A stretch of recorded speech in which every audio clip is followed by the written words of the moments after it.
Résistance des matériaux. Introduction à la méthode des poutres. La résistance des matériaux est une science qui nous permet de savoir comment se répartissent les contraintes au sein d'une pièce et d'anticiper le moment où elle va se détériorer ou d'anticiper le moment où elle va rompre. Prenons l'exemple d'un plongeoir et cherchons à déterminer l'endroit où il est susceptible de se casser. On commence par faire un modèle du plongeoir. Ce modèle est appelé une poutre. On modélise aussi les appuis du plongeoir sur les pièces auxquelles il est lié. Ici, on choisit de modéliser ces appuis par des liaisons linéaires rectilignes. Ces liaisons peuvent exercer en B et en C des résultantes vers le haut, mais aussi vers le bas. À ce stade, on ne peut pas encore prévoir dans quelle direction seront exercés les efforts. En dehors de ces appuis, le plongeoir sera soumis au poids du plongeur, et plus le poids du plongeur est grand, plus les particules qui composent le plongeoir seront sollicitées, et plus le risque de rupture est grand. Le plongeoir est un solide. Il est composé d'une multitude de particules liées entre elles par des liaisons encastrement.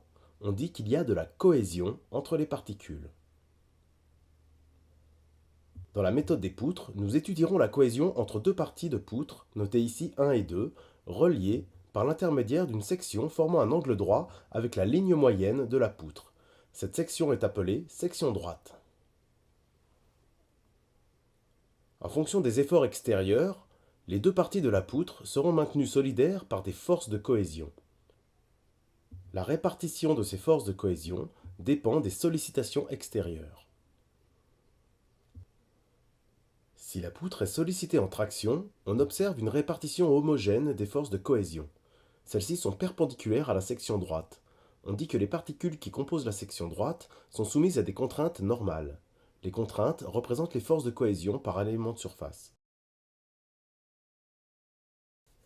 Si la poutre est soumise à une sollicitation de cisaillement, on observe aussi une répartition homogène des forces de cohésion. En revanche, celles-ci sont tangentes à la section droite. On parle ici de contraintes tangentielles. Si la poutre est soumise à une sollicitation de flexion, c'est-à-dire un moment perpendiculaire à la ligne moyenne, la répartition des contraintes est plus complexe. Les forces de cohésion sont nulles au niveau de la ligne moyenne et sont maximales pour les particules les plus éloignées de la ligne moyenne. Dans le cas de la flexion, on a des contraintes normales. Si la poutre est soumise à une sollicitation de torsion, c'est-à-dire un moment autour de la ligne moyenne, les forces de cohésion sont nulles au centre de la section et sont maximales pour les particules les plus éloignées du centre. Dans le cas de la torsion, les contraintes sont tangentielles. Toutes ces forces élémentaires sont des efforts locaux. Ces efforts locaux peuvent être représentés plus simplement par des efforts globaux.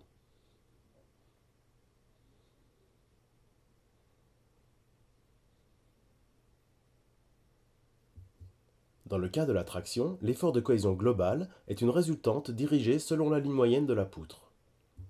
Dans le cas du cisaillement, l'effort de cohésion globale est une résultante perpendiculaire à la ligne moyenne. Dans le cas de la flexion, l'effort de cohésion globale est un moment perpendiculaire à la ligne moyenne de la poutre. Dans le cas de la torsion, l'effort de cohésion globale est un moment parallèle à la ligne moyenne de la poutre. Cherchons à déterminer les efforts de cohésion dans une section droite dont le centre géométrique G est situé à une distance x quelconque du point C. On isole la partie gauche de la poutre. On fait un bilan des actions mécaniques en G. La partie 1 est en liaison encastrement avec la partie 2. C'est toujours le cas pour un solide. Il y a donc 6 inconnus statiques en G. En appliquant le principe fondamental de la statique, on détermine les efforts globaux de cohésion. Ici, il n'y a qu'une résultante selon l'axe Y et un moment selon l'axe Z au point G. On en déduit que la poutre est soumise à une sollicitation de cisaillement et à une sollicitation de flexion. On peut donc connaître pour ces deux sollicitations les répartitions des efforts de cohésion locaux. La section de centre G de notre plongeoir est donc soumise à la somme de ces deux efforts de cohésion.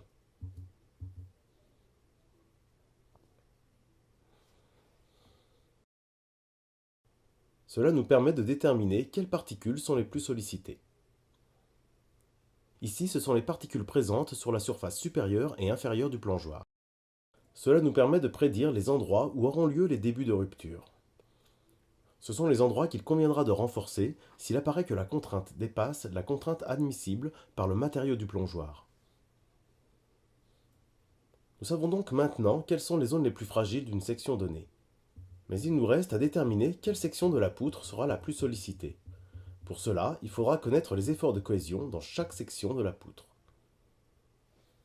On se rend compte en effet que les efforts de cohésion ne sont pas les mêmes en fonction de la position x de la section droite considérée. On voit ici que plus la distance x est grande, plus le moment de cohésion est grand.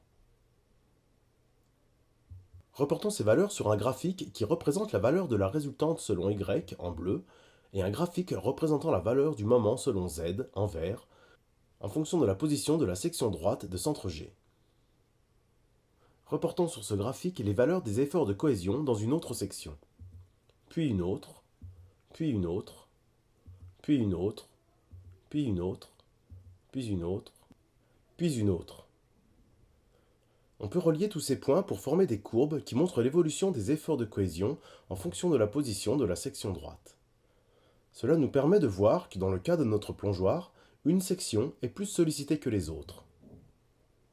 C'est une section critique. C'est dans cette section et pas ailleurs que la rupture risque de se produire.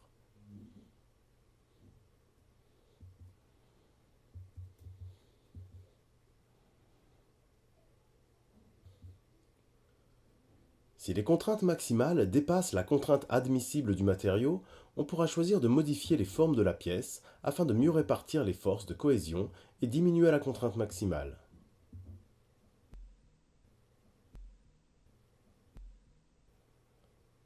On pourra choisir de remplacer le matériau par un matériau plus résistant aux contraintes.